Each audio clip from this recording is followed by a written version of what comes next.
এইভাবে জুলাই জাতীয় সনদ আমরা স্বাক্ষর করেছি, অঙ্গীকারবদ্ধ হয়েছি, জনগণ তার পক্ষে আছে কিনা, তখনই হবে জনগণের পক্ষ থেকে এই জুলাই জাতীয় সনদ বাস্তবায়নের জন্য একটা চূড়ান্ত অভিমত এবং সার্বভৌম ক্ষমতার একটা রায়। তো সেই জন্য আমরা বলেছিলাম হ্যাঁ, জুলাই জাতীয় সনদকে পুরোপুরিভাবে যেভাবে আমরা ঐকমত্য হয়েছি উইথ নোট অফ ডিসেন্ট কিছু কিছু ক্ষেত্রে সেটা বাস্তবায়ন করতে নেক্সট পার্লামেন্টের সমস্ত সংসদ সদস্যগণ বাধ্য থাকবে যদি এক মুখে দুই কথা আপনারাই বলতে পারেন, কারণ রাজনীতি আপনারাই বাংলাদেশে করার যোগ্য। এর কারণেই বেগম খালেদা জিয়ার সাথে কারো তুলনা হয় না। তিনি বলছিল যে ৭২-এর সংবিধানকে ক্ষমতায় আসলে ছুঁড়ে ফেলে দিবে, কিন্তু ক্ষমতায় যেহেতু ভারতের মাধ্যমে চুক্তি করে আসতেন, ঠিক আছে, এর কারণে আপনারা এখন উল্টাপাল্টা কথা বলেন, সংবিধান করেন। তো সংবিধান হিসাবে তো অনেক কিছু আপনারা করছেন, আবার অনেক কিছু সংবিধানের বাইরে করতেছেন যেটা আপনাদের দরকার। তো আমরা তো জানি, আমরা এই যে প্রবাসে থাকি না, দিনগুলো কত ভয়াবহ গেছে, ছাত্রছাত্রীদের, সাধারণ মানুষের, পুলিশের সামনে আপনাদের ছেলেমেয়েরা, ঠিক আছে, জীবন দেয় নাই, আপনাদের ছেলেমেয়েরা বুক পেতে দেয় নাই। আসলেই সবচাইতে বড় সমস্যা এই আপনার যখনই সরকার পালিয়ে গেল তখনই আপনার হচ্ছে পুরো সিস্টেম ভেঙে দেওয়া উচিত ছিল।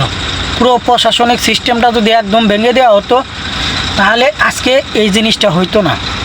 তখনই সংবিধান ভেঙে দেওয়া উচিত ছিল, কারণ এই সংবিধান অনুযায়ী আপনার যেহেতু তখন হয়তো আরও কিছু বিশৃঙ্খলা হতো, আজকে এই যে শহীদদের সাথে গাদ্দারি করা হতো না, কিছুই না। এগুলো মনে করেন ফাও মানুষকে কষ্ট দিতেছে।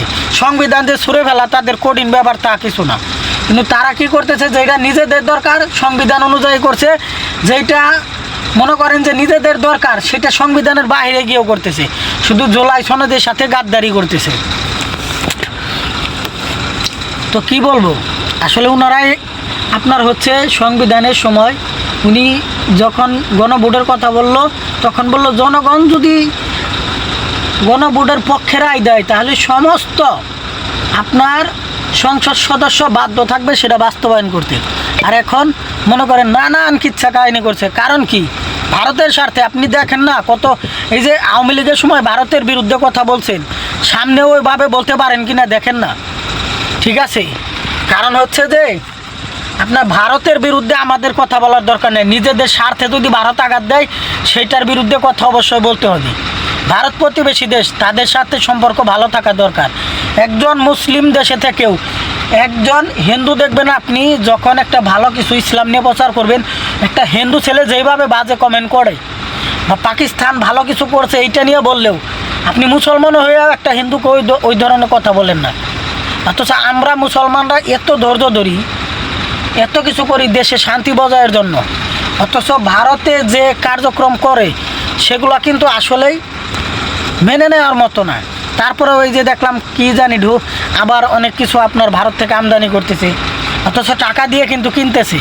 ওগুলো অন্য দেশ থেকে আনলে তারাও লাভ পাইতো, অথচ ভারত বলবে আমরা না দিলে তারা চলতে পারে না। ইউনিসেফ সরকার দেশ চালায় নাই, শেখ হাসিনার চেয়ে অনেক ভালো চলছে দেশ।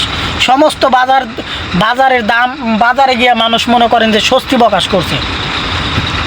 যাই হোক, জুলাইয়ের সাথে গাদ্দারি করলে ঠিক আছে, আশা করি সেটার বিরুদ্ধে জুলাইয়ের যারা জীবন দিয়েছে তারাই পদক্ষেপ নেবে। আমরা প্রবাস থেকে আসি জুলাই যোদ্ধাদের পাশে।